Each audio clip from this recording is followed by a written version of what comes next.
We're live.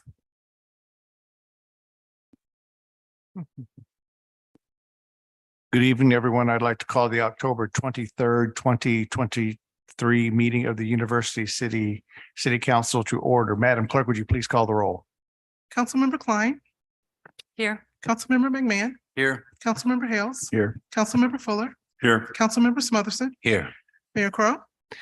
Here. But before you have the agenda. Are there any changes to the agenda for this evening's meeting? Mr. Rose. Honorable Mayor and council members, I have one recommendation to make regarding the agenda. I would recommend moving item number L5 to a newly inserted section, which I would call LB, which is the city manager's report, and having that as one up under LB, which will come after the M section of the agenda. Yeah, I believe this is sort of the chicken and the egg. Make sure. That is correct. Yeah. Is there a motion to move the item number L5 after item number M3? Motion made by Mr. Hales. Is there a second? Seconded by Mr. Fuller. Is there discussion? Hearing none. All those in favor of this amendment, please signify by saying aye. Opposed? Now you have an amended agenda before you. All those could I have a motion to approve the amended agenda? Motion made by Mr. McMahon, seconded by Ms. Klein. Any discussion? Hearing none. All those in favor, please signify by saying aye. Opposed? The ayes have it. You'll see before you that we have a number of proclamations that the city council will sign, from recognizing Extra Mile Day to honoring the Gatesworth Senior Living 35th anniversary to Arts and Letters Tradition of Literary Excellence Award, Carl Phillips, and the honors Arts and Letters returning artist, Mama Lisa Gage. Those proclamations will go out from the city clerk. You have before you the October 9th, 2023 meeting minutes. Is there a motion to approve? Motion made by Mr. McMahon, seconded by Mr. Fuller. Is there discussion? Hearing none, Mr. Hales is asked to abstain from this vote. All those in favor, please signify by saying aye. Opposed? The ayes have it. Before you have no appointments and commissions. We have a number of swearing ins this past week in the city clerk's office. They are listed in the agenda under items G1 through 5. We have 2 requests to speak this evening, one of which is on an agenda item. So when that agenda item comes forward, I will ask the citizen to come speak. We have 1 request to speak currently on non-agenda items. And for those of you who are in the audience, if you would like to speak either on an agenda item or a non-agenda item, I'd ask that you use the sign-up sheets that are over by the door, fill them out, and then when you present them to the city clerk, and when you come to the microphone, if you will please give your name and address, and you will each speaker will have 5 minutes with which to engage. Our first request to speak during this section of the agenda is Mr. Frank Ohlendorf.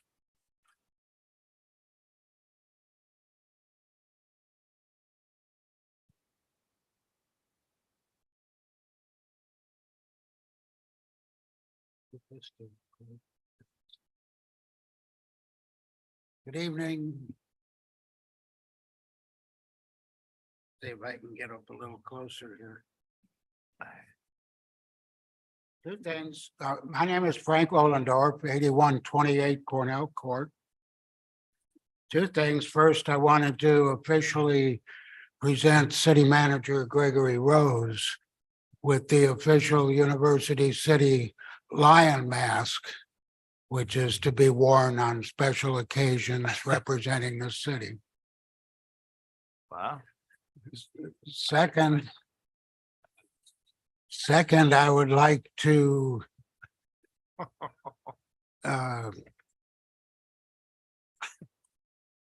urge you to put the police in the annex now. Our police deserve a state-of-the-art police station. We've got the finest police department anywhere, and we've been promising that station for a long time. The present design has been through expert review by 5 different architectural firms. I don't remember all the names, but from Andy Trivers to 3 different expert police architects two in the St. Louis area, one from Chicago. National experts have come up with this plan. Every one of their plans agrees on the basics. The biggest difference between the different plans for the police station and the annex is that one plan included the court and the TVB. If you delete the court and the TVB from the police station, which you must do, you can't have the police issuing you a ticket and then tell them, if you want to appeal, come on down to the police station. The court has to be separate. It can't be in the same place. The Ferguson Commission, this was one of their main findings. They confirmed that you must have them close by, but separated. If you do that, all 5 of the expert plans for the annex are very similar.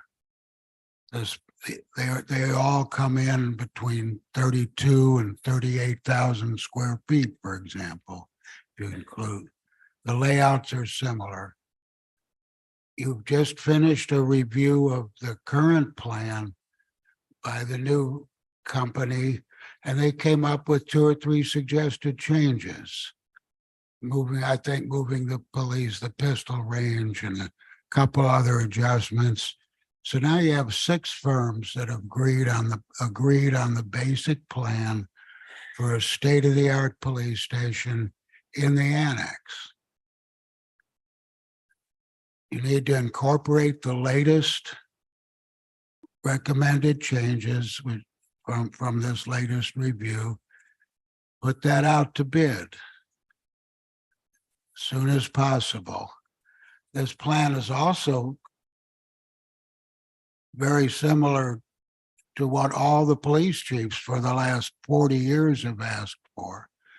There's no reason to hold that up. The rest of the project needs a lot more study.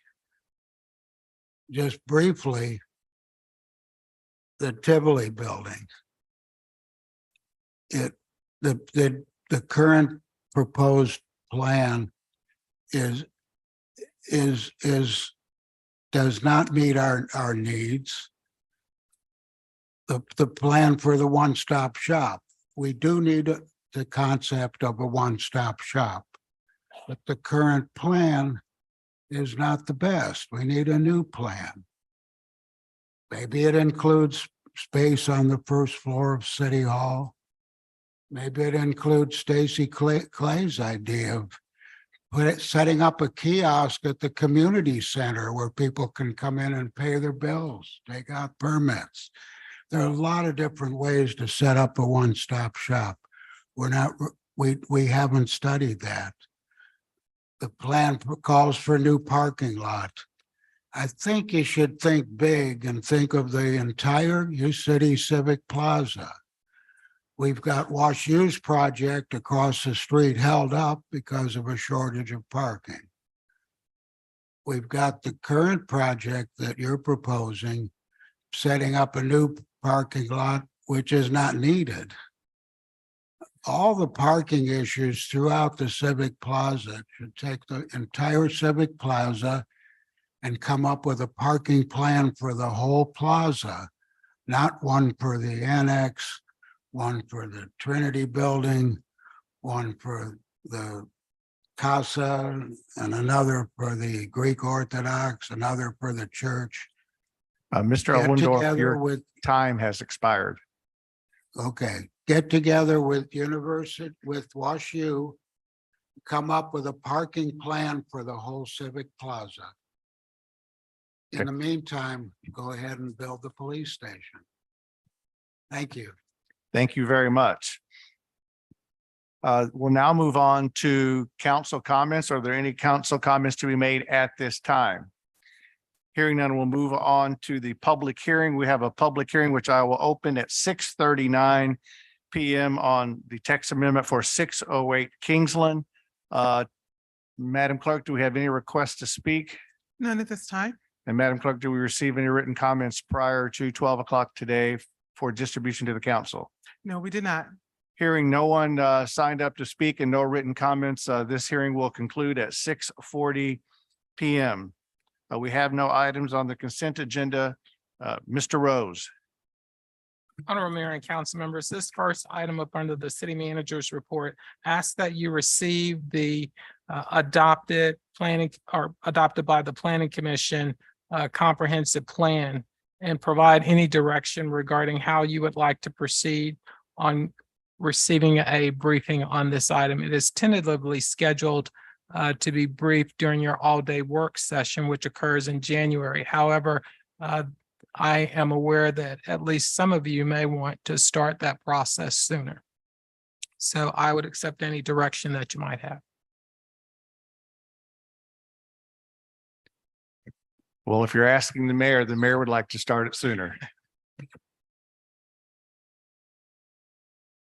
And I would like to also just, I think I'd go on record saying I would not like to have 4 hours of anything at all one time. Just, it would, if we have to break it down or whatever summaries we need to do, but if we could have a couple of study sessions possibly where it's an hour apiece. No offense to our members of the planning commission, but I trust you implicitly with all the work that you've done. And I don't know that I want 4 hours of this comprehensive plan. I think you guys all know my bandwidth. So anyone else, since I took the bait and I was the first one to comment, anyone else have comments as the city manager has asked for input? Mr. Hales. Less input and more recognition. We have 6 of the 7 plan commissioners here tonight, and this has been a very long and arduous process. And as I've said before, we have one incredible group of people on our plan commission who absolutely have poured themselves into every step of this process, starting with the visioning and to be almost at the very end. I know everyone is happy about that. So thank you to all of them.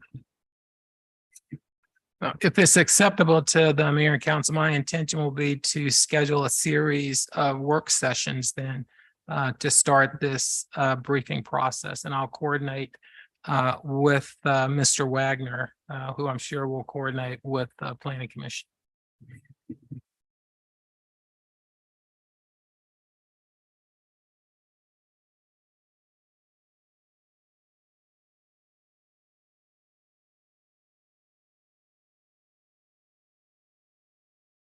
The next item on the agenda, item L2, asks for authorization to proceed with eminent domain if necessary on 2 properties that are vacant, single family within the 3rd ward. And I would ask for Deputy City Manager Brooke Smith to brief you on this item. Ms. Smith. Good evening, Honorable Mayor, members of the City Council. So this action would be for 2 properties in particular, 1456 Laughlin and 7345 Carlton. They're both properties that are currently located within RPA 2. They are properties, as you can see from your packet, that have had years of violations and code enforcement issues with very little remediation. There have been times where work has been started on these properties. However, it's never been completed. Both owners are currently out of state and seem to be content with the properties being left in a derelict condition. This would be a novel approach to use eminent domain to acquire the properties. And it's really a last resort. Right now, the way our code is written, we really don't have many options beyond what we've already done for several years trying to bring the properties into compliance. So the process would essentially consist of sending a letter to the owners, giving them time to bring the properties into compliance. If they do not, we would then utilize eminent domain to acquire the properties.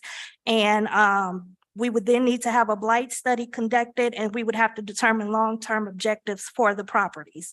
The intent would be to purchase the properties, remediate the issues, and then sell them for redevelopment. Staff is proposing the use of the Third Ward Revitalization Funds to purchase the properties. This matter was taken to the Housing and Third Ward Revitalization Task Force, at which point they voted not to use the funds. It is important to note that they were not necessarily against this process. They just thought that it was a bit premature, since they are currently going through their planning process for those funds. They thought it would be best to wait until that process has been completed to determine if this could be a use for those funds. And that's all the information I have for you this evening. Are there questions of Ms. Smith or the city manager? Mr. Clay? Yes, thank you. So thank you, Deputy City Manager. The process that you went through the process very quickly, a letter, blight study. It actually wouldn't happen quite that fast. There would be a number of steps in the process, all of which, as I understand it, would necessitate council action. Correct. And I believe that there's intent to discuss the legal process a little bit more in depth with you all. Okay. That's Understood. more for our city attorney and city manager to handle. Okay. But no, it would not be a quick process. It would not be something that we would do within like 30 days, I don't believe. Honorable Mayor, Councilmember Clay, if I could add on to what Ms. Smith has indicated. The intention is to, it would be our hope that we never need to execute the condemnation process. Our intention is to gain compliance with our codes. And as long as the homeowners are moving in that direction at a reasonable pace, the intention would be to work with the homeowners to ensure that they indeed bring the homes into compliance. It's only if the homeowner decides they do not want to proceed with renovating the properties and bringing them into compliance, then I would be requesting initially a blight study to be performed and making a recommendation regarding how that blight study would be funded. So again, it's not our intent to ever exercise eminent domain if the property owners continue to advance with bringing the properties into compliance. Follow up or other question? Oh, sorry, Mr. Smotherson. Thank you, Mayor Crowe. I did want to say that there is someone that wants to speak on this item. And I Citizens know will that- speak. Absolutely. Yep. Right. Okay, and very briefly and quickly, I will say that, and I do understand the issue that the task force had. But one of the things, and I think that all of this for all of us is evolving in that the council is learning and evolving into this subject. And Stacy and I have actually run into the issue where now we have been dealing with these properties for years. And so, and again, understanding we have, and nothing has changed in reference to what's happened on these properties. And so, and we've been advised by the city manager that what we have on the books right now can't address or really convince them to actually take steps. And so, and what you'll hear tonight is actually someone that's here that's lived next to the property, especially the one on Laughlin. And she lives right next door.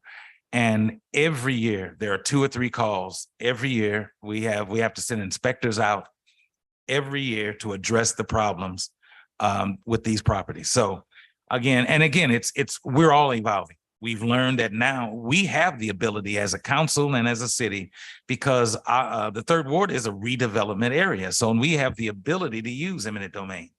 And I'd also think it's actually appropriate that we do use, and I believe this, because we use the funds and a very small amount of the funds from the Third Ward TIF to utilize this, because what that does is allow us to be more responsive to the issues that are going on. And even though this is outdated, this is 2019. What I have here is vacant property list. And for the first ward, that's 87. But this is outdated because this is a 2019 list. But for the second ward, it's 190. But for the third ward, It's over 300, and I have the pages here to show you. It's over 300. It's time for us to start addressing these problems. Mr. Clay, do you have, your Thank light you. is still on. If Oh. Ms. Klein would like to go ahead. Ms. Klein? Yeah, I just wanted to make a few comments. I think this sounds like a reasonable process, and something that could work. One thing that I wanted to kind of clarify, so if you're using the third ward funds to purchase the property and then redeveloping it, then would those funds go back to the third ward revitalization once you develop and sell it? Yes, that would be the funds will be recouped once the properties are sold. Okay, so it's really not, I mean, in the long run, it's not really using any third ward funds. Because if the idea is that then they come back into the third ward fund. Yes, yes. Okay, all right, thank you. Mr. McMahon? Thank you, Mayor. It's in RPA 2, but the use of eminent domain isn't authorized because of that development project. This is a wholly and new complete use of it, so it would have to be authorized again. The blight study would be different. So although you can designate it's in that area, it's not coming from that program. Am I right? Correct. This would be a new purpose, if you will, than something that was not anticipated with the initial process. And the use of the funds that would have been generated from the TIF, that would have been, it just dovetails with the purpose. And that's why that recommendation was made. Yes, If I want you to assume that the TIF didn't exist, would you still recommend this type of a program as a last resort where we have building and resident homes that aren't being addressed, that are vacant, that are they're violating code and just don't seem to be fixed? Would you still recommend this as something the city would fund if there wasn't that TIF money? I will defer to the city manager on that question. Mr. Rose? Honorable Mayor, Councilmember McMahon, is the program needed within University City? Yes.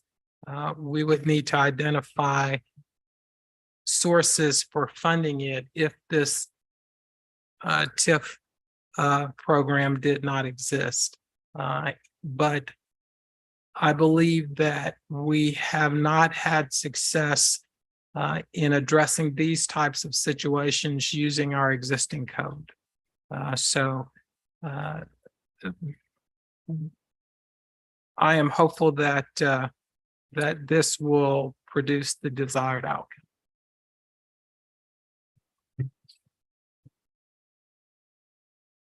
Clay? All right. Thank you for your patience. Hey, of course. Thank you, Mayor Crowe.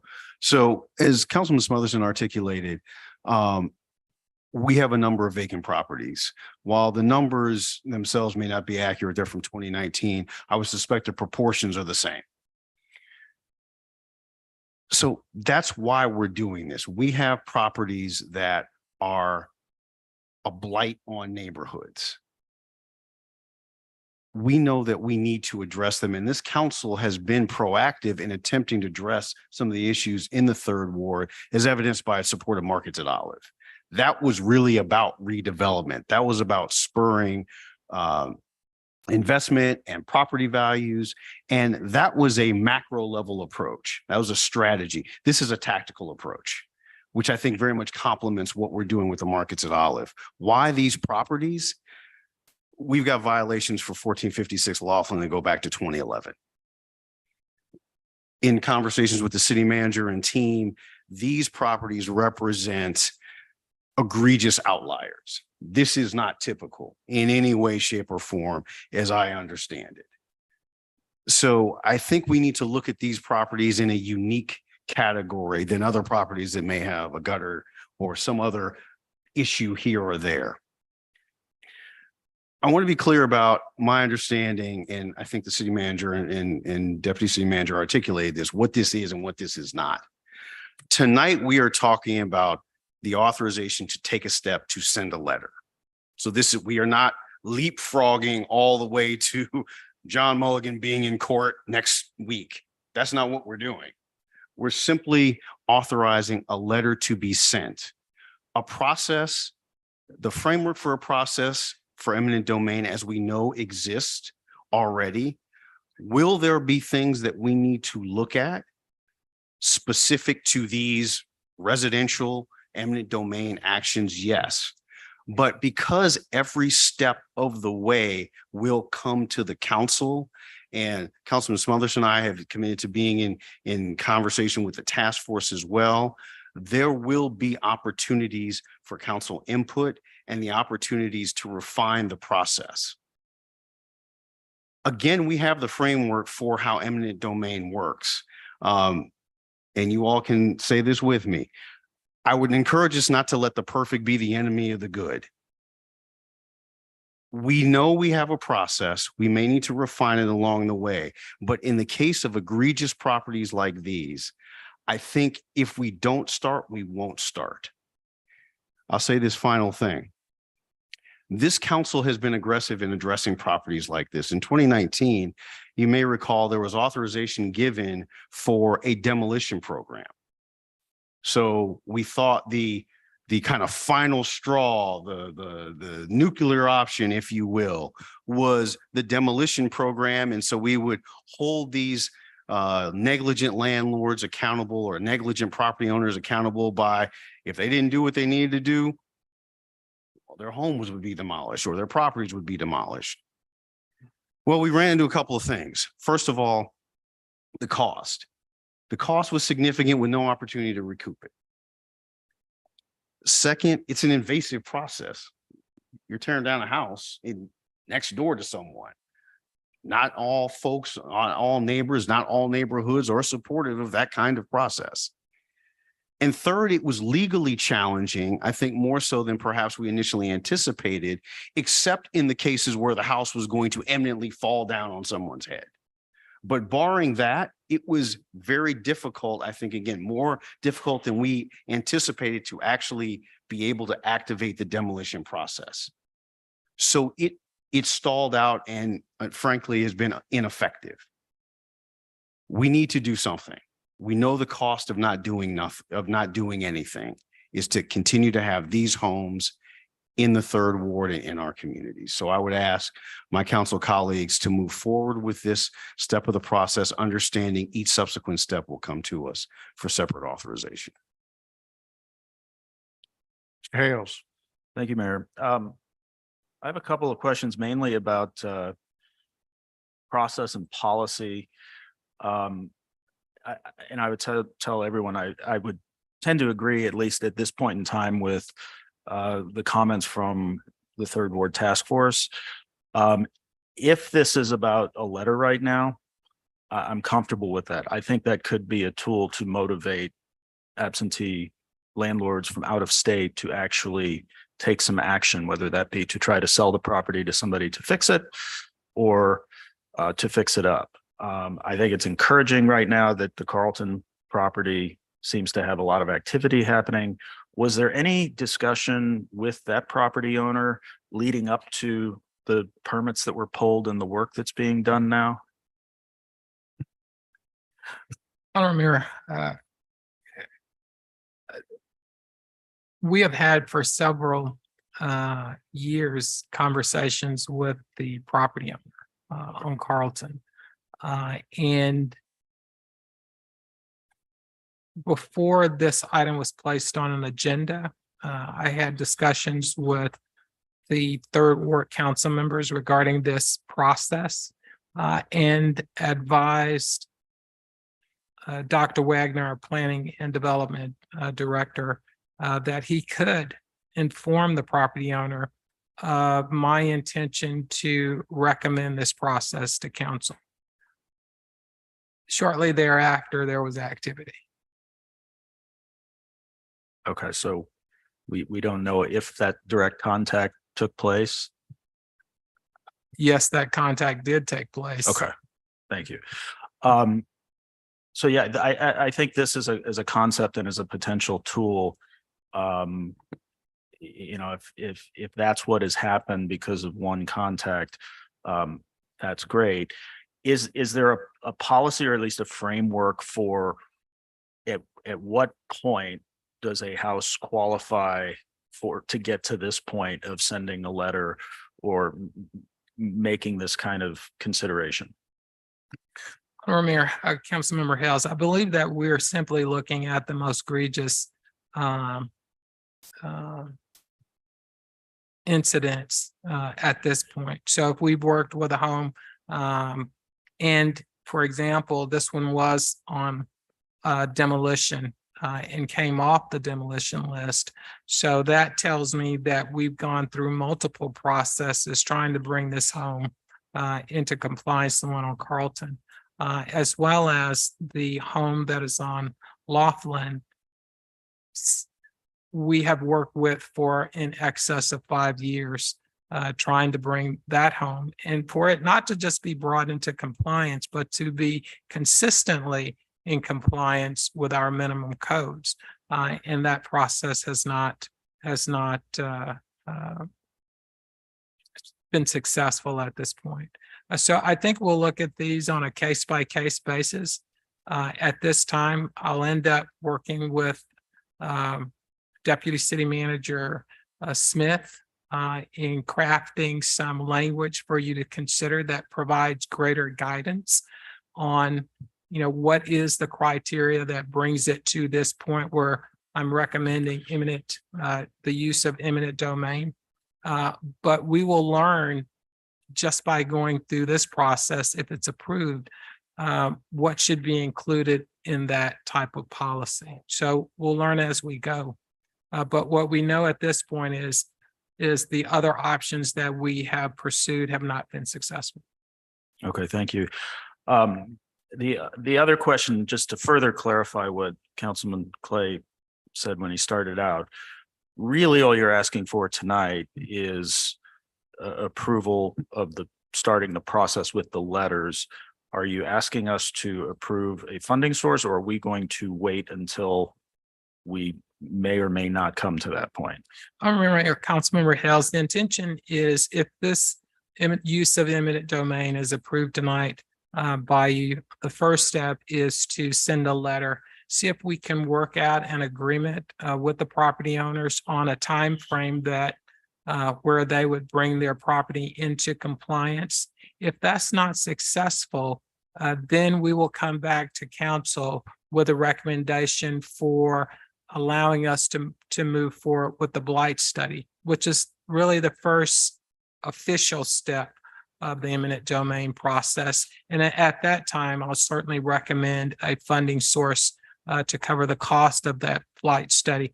But that's not what I'm asking for tonight. I'm just asking for more broadly the use of eminent domain, which will generate that letter to the property owners. Okay, I'm comfortable with that first step. I'm not comfortable with at this point without having further information about the cost of the next steps. Should we get there, what the funding source should be. So if that is separated, I think that's great. Broader question though, how much funding as a policy matter are we going to be considering prior to the task force making a formal recommendation and putting together a plan and a program?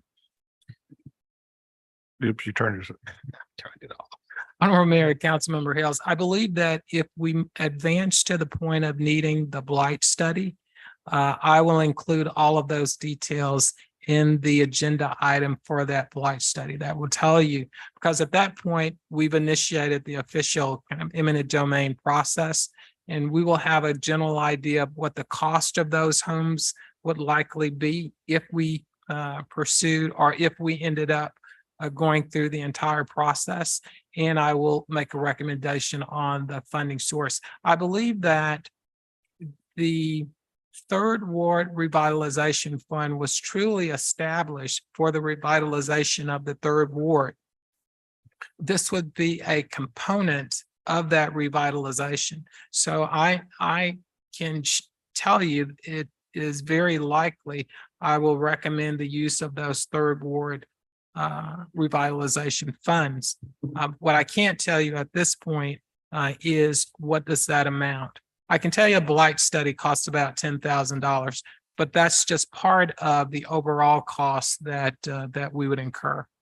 Thank you. My question was, I think there was a little disconnect. My question was more of right now the task force is working on recommendations. How much of this Third Ward funding are we prepared to consider spending before they have at least made it further down the road with their work? Honorable Mayor, Councilmember Hales, it's difficult to judge how long it's going to take in order for them to complete their mission of providing you with a recommendation on housing and Third Ward revitalization. I would say that, at the most, this process will likely cost no more than $300,000, $400,000 roughly. That's the cost of those homes and the legal fees and the blighting study that I'm referencing. But keep in mind that we're not looking at land banking these homes. We're looking at renovating them and placing them back on the market. So effectively, what would happen is the Third Ward Revitalization Fund would get reimbursed those funds. Is the general idea. Mr. McMahon, I do believe, go ahead, but we need to let the citizens speak at some point. So. All right, I'll try to be quick, Mayor. Thank you. So I want to be clear that the letter that is being proposed isn't as what would be on the statement. We're not initiating eminent domain with that letter. That's a specific, when you're initiating eminent domain with a letter, that's a specific letter that's done under statute that's would have to be done, sent out after the blight study. You need the blight study in order to use eminent domain. If you don't have, if it's not blighted, you can't use it. If I'm following John, you'll correct me if I'm wrong. It seems to me that this first letter that we're talking about is the final notice of non-compliance with the indication that eminent domain would be our next step, which isn't the formal requirements that might fall under the statutes regarding eminent domain. If, and I know our city attorney is probably better versed, but that was my memory thinking back. So if that's what we're authorizing, that makes a lot more sense. Then I'm not worried. But if what we're doing is initiating the process, then it sounds like we're doing more tonight than just that. Because I think that's the first step is getting compliance. Then the question that relates to that is during, let's say if we start moving down the process, is there a point at which once they fail to meet the timeline sent out in the original letter, is there a point where they can then come in compliance and derail eminent domain? Meaning they get wind that the blight studies started. They get the evidence and then they unleash the contractors and the buildings get fixed up. Then can they move us off that track? Because then in essence, the money that we've already spent up to that point will not go back into the Third Ward Task Force Bank because we're not going to acquire the property. So there is a risk of loss if there's a chance that eminent domain doesn't come to full fruition. And so we have to keep that in consideration before we move forward. Honorable Mayor, Councilmember McMahon, that's certainly something that we'll need to consider. As you know, these properties have received violation notices, excuse me, which means that they are also a part of a judicial process. So our recommendation, if we actually started the official eminent domain process would be to let the prosecutor and let the judge know of all costs that we've incurred thus far, unless the city attorney tells me we're not legally able to do that. So we would try every avenue to try and recoup our cost.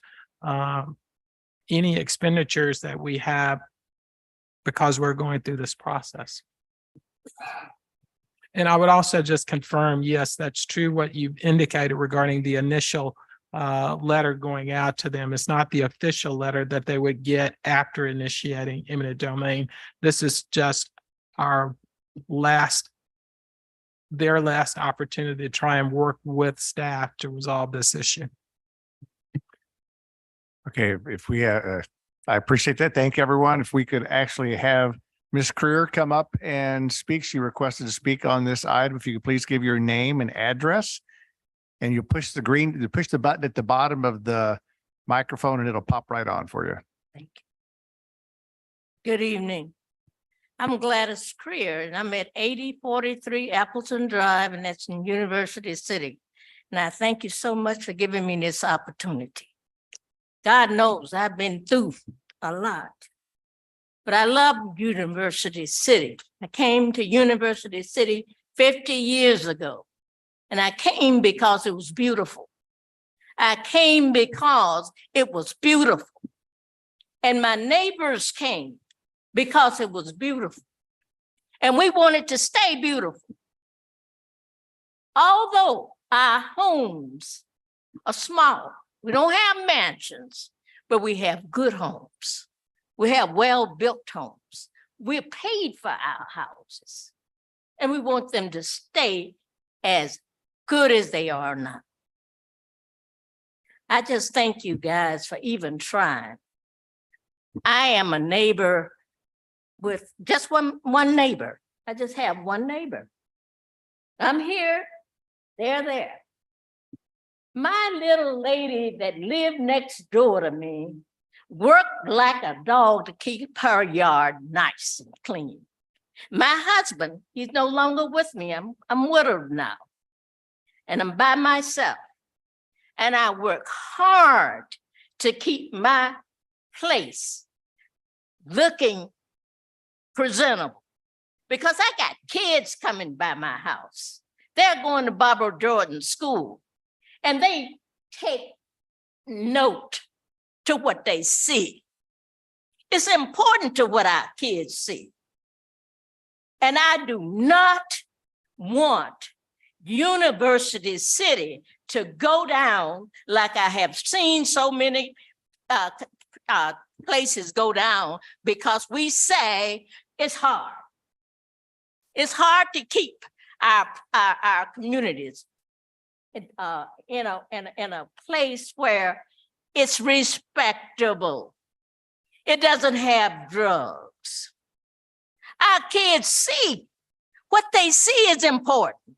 And I do not want to see them look at a slum. And that's what's happening here in our district. And I'm sure Mr. Clay and Mr. Smothers and I've been praying and working with them over it. Thank God for them. Thank God for our city manager, because I've been there and they know I have. Over and over and over. This man buys this property and he says, hell away with y'all. I'm going to California and I'm going to live it up. But you can stay here and I can just let the rats and the roaches and the whatever run wild. I don't have to clean it up. You clean your little spot up. Well, we don't live by ourselves. We're a product of a community. We are a product of a community. And I look at your mansions and I look at what you've done, and it's so wonderful to me. But I can't afford all of that. So many of us, we are senior citizens. We can't afford living in the big houses and the mansions. But our little houses are important to us. And we want them to look good. We want them to look good. We want, when you ride by, we want you to see the same beauty that you see in the other parts of University City. And I declare right here that I stand firm And I will work for this because it's my children, my kids, my community, my people that I'm concerned about because we are somebody. We do care.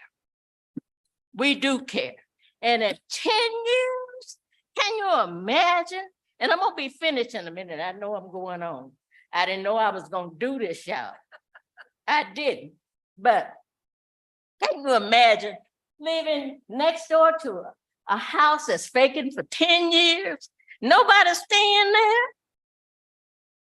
Who gonna clean the yard? I would go there and I'd clean the yard. I would trim the trees. I have a little money. I can do that, but I'm not allowed to. I can't go to somebody else's yard and clean it up. These people who are in the majority, who are cleaning and working hard to make their little places look good, can't go clean everybody's yard up. You gotta do it. Thank you. Thank you very much. I assume that I'm going to get a motion from Mr. Clay that, You will. and am I getting it now? Unless someone else, I need the motion stated. Motion to approve the, what are we calling it? The eminent domain initiation for derelict properties. Is there a second? It's seconded by Mr. Smotherson. Is there discussion? Just briefly, and I do want to thank Ms. Greer, and I wanted to state one thing about her situation. She literally put up years ago a privacy fence just to divide what was happening to her in that house next to her. And so, and you go by there and look how different her property looks compared to Laughlin.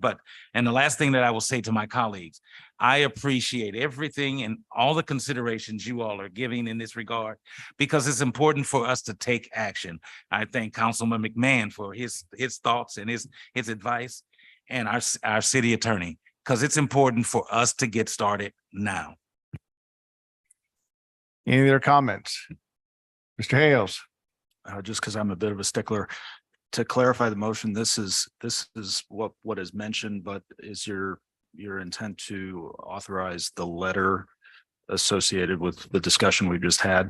Yes, so not the official eminent domain process letter, but the letter indicating that you are in persistent violation, and should you not remediate the issues, this will happen.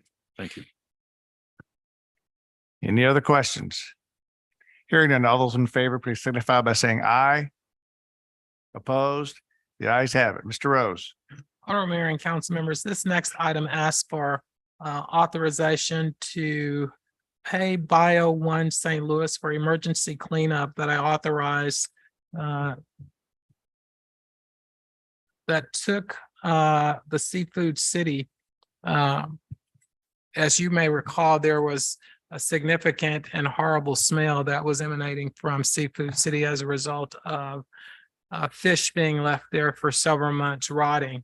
And we considered it a health hazard. And so an authorization was given to clean up that facility. And we are making a request to pay the vendor that was used for the cleanup. Dr. Wagner, do you have any additional comments to make on it?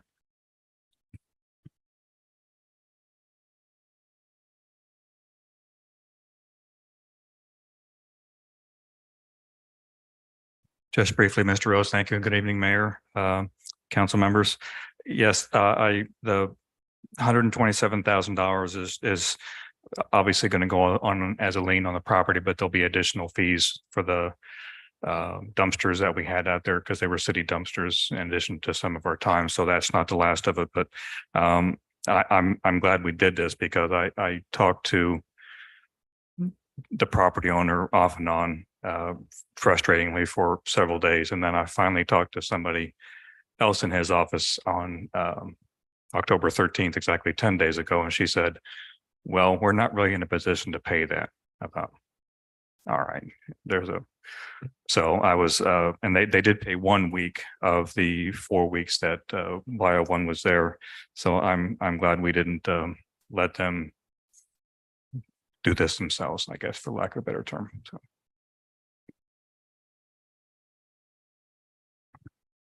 Thank you. Do we have questions of the city manager? Mr. Hales? Thank you, Mayor. Just one, do we have an idea yet of when we might expect that lien to be complete and filed, and can we be updated once that's finished? Honorable Mayor, Councilmember Hale, certainly you can be updated once we have actually filed the lien. I believe that Dr. Wagner is waiting to get all of the costs that are associated with that cleanup, and then it will be filed. Dr. Wagner, do you have a sense of time period? Are we talking 30 days, 60 days before all the information is gathered? Hopefully in the next 2 or 3 weeks, I'll get some information from sanitation as to how many dumpsters we had and what their time entails, and I'll add up everything that I've done as well. So we should be able to provide you with an update within the next 30 days. Mr. Fuller? Honorable Mayor and City Manager, what constitutes a lien process at this point? In other words, we put a lien against the property. That property has had for sale signs up and down over the last 10 years, because that sits over there. If we put a lien up, how long do we wait to collect on our lien? Or can we start the eminent domain process? And we're going on that one. And my second question is, if we constitute the lien, what is the lien? Do we get a percentage? Is the lien going to be at a percentage rate of interest until the property is sold? Because I'm not optimistic about that property getting sold. Honorable Mayor, Councilmember Fuller, I'm not certain about whether interest can be applied once a lien is placed. I'll defer to our city attorney Mulligan. Yes, Councilmember Fuller, council members, Mayor. The code spells out the process for abating nuisance liens. My recollection is 8% that is the rate. So whatever the principal is, 8% until paid in full.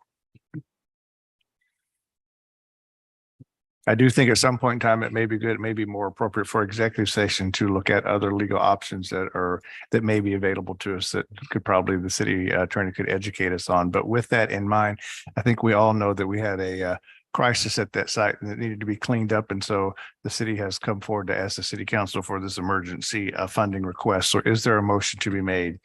Motion made by Mr. Fuller. Is there a second? Seconded by Ms. Klein. Is there discussion? Hearing none, all those in favor, please signify by saying aye. Opposed? The ayes have it. I believe that concludes this part of the, Nope, got one other. oh, I'm sorry, I apologize. Oh, I skipped number 4. Apologize. Yep. Honorable Mayor and council members, this next item asks for approval of participation in reimbursement program for project funding from operations, maintenance and construction improvement taxing sub-districts. Dr. Wagner is here to present this item. Dr. Wagner. Thank you, Mr. Rose. This was a similar item that we had on last year, although it doesn't seem like 12 months ago that I was before you last on this one. The same thing, Deer Creek and River de Pear, OMCI funding, and the allocation is on the last couple pages of your packet. This year's was a little bit more than last year, I think by $30,000 or $40,000, something like that. I can't recall the exact term, but I know it went up a little bit on both funds. Are there questions or is there a motion to be made?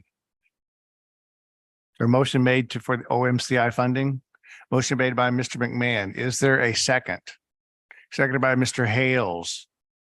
Is there discussion?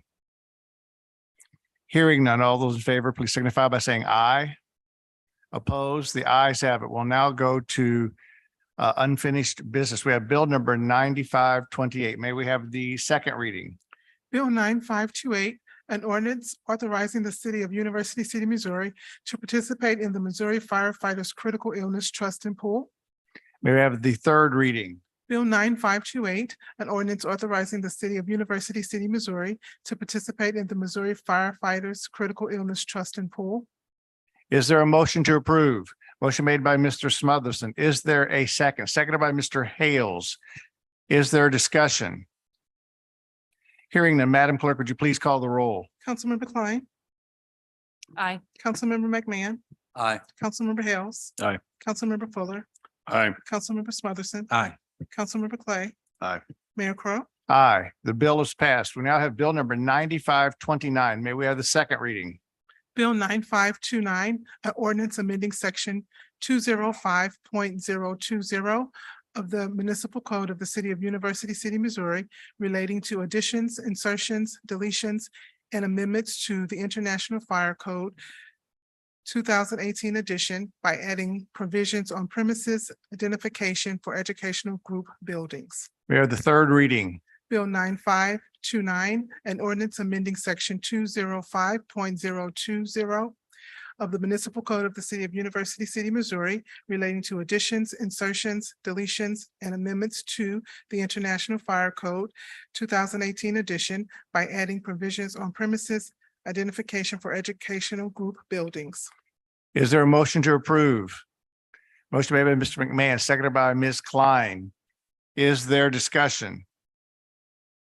Hearing none, Madam Clerk, would you please call the roll? Councilmember McMahon, Aye. Councilmember Hales. Aye. Councilmember Fuller, Aye. Councilmember Smotherson, Councilmember Clay. Aye. Councilmember Klein, Aye. Mayor Crowe. Aye, the bill is passed. We now have bill number 9530. May we have the second reading? Bill 9530, an ordinance amending sections 400.2130 and 400.1140 of the municipal code of the city of University City relating to the minimum off-street parking and loading space requirements and minimum lot area requirements for existing elevator apartment buildings in the CC Core Commercial District. We have the third reading. Bill 9530, an ordinance amending sections 400.2130 and 400.1140 of the municipal code of the city of University City relating to the minimum off-street parking and loading space requirements and minimum lot area requirements for existing elevator apartment buildings in the CC Core Commercial District. Is there a motion to approve?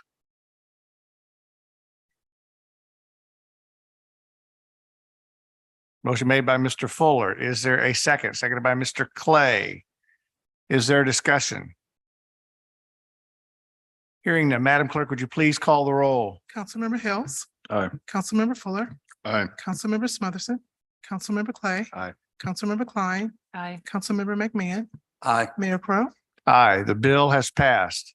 Now we will return to City Manager's report, item number 5. Honorable Mayor and council members, this next item asks that you consider a conditional use permit CUP 23 4 608 Kingsland. I believe we have our senior planner, Mary Kennedy, that will be introducing this item. Ms. Kennedy.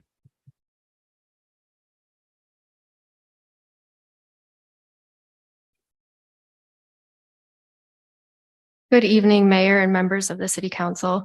So this conditional use permit application is for 608 Kingsland, a 4-story mixed-use building with retail and restaurant spaces on the ground floor with apartments above. It's located at the corner of Kingsland and Delmar. And this building used to house the Cicero's restaurant, which vacated in 2017. The applicant would like to increase the number of efficiency dwelling units from 36 efficiency dwelling units, which exist today on the 2nd, 3rd, and 4th floors, to 48 efficiency dwelling units. So dwelling units, when they are above the ground floor in the core commercial district, require a conditional use permit.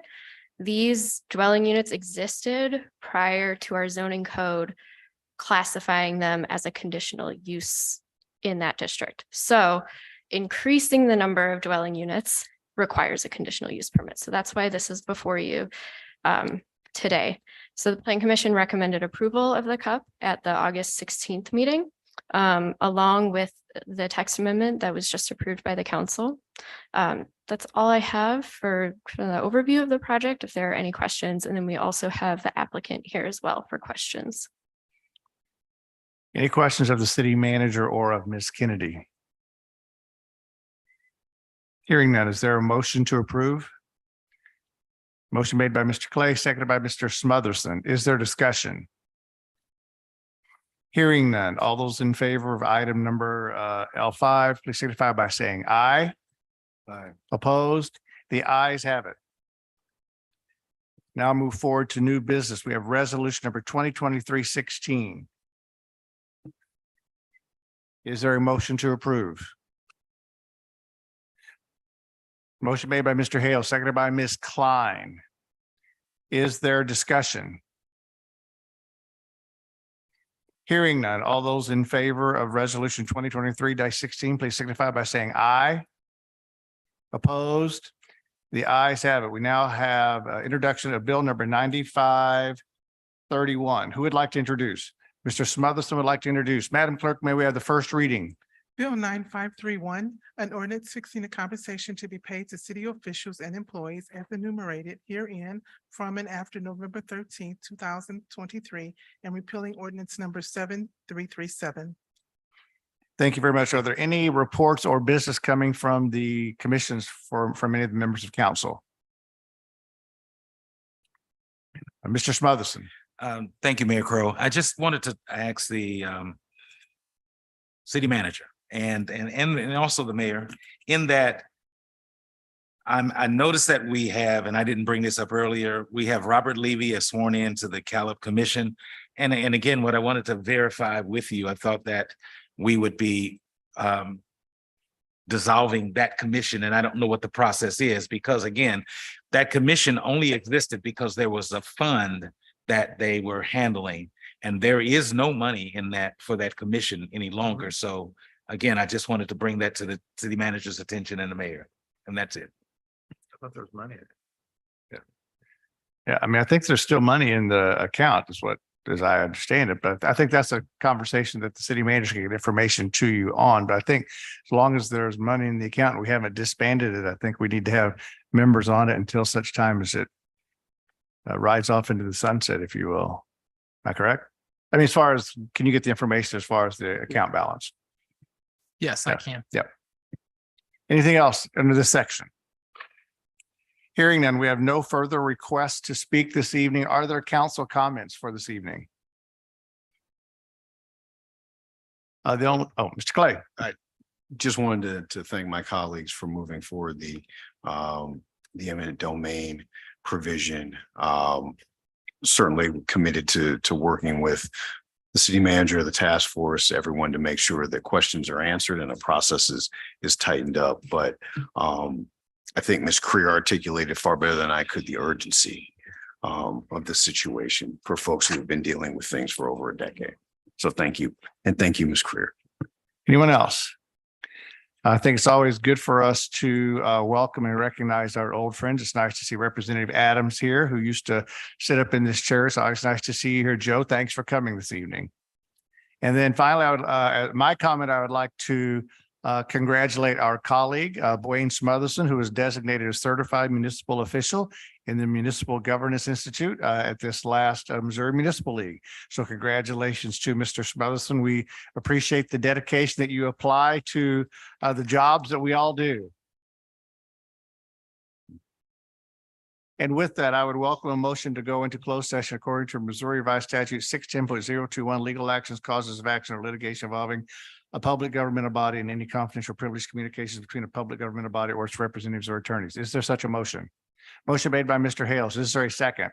Seconded by Mr. McMahon. Is there discussion? Hearing none, Madam Clerk, would you please call the roll? Councilmember Clay, Aye. Councilmember Klein, Aye. Councilmember McMahon, Aye. Councilmember Hales. Aye. Councilmember Fuller, Aye. Councilmember Smotherson, Mayor Crowe. Aye. Thank you, folks, for joining us this evening. It's nice to have faces in the crowd. Have a great evening.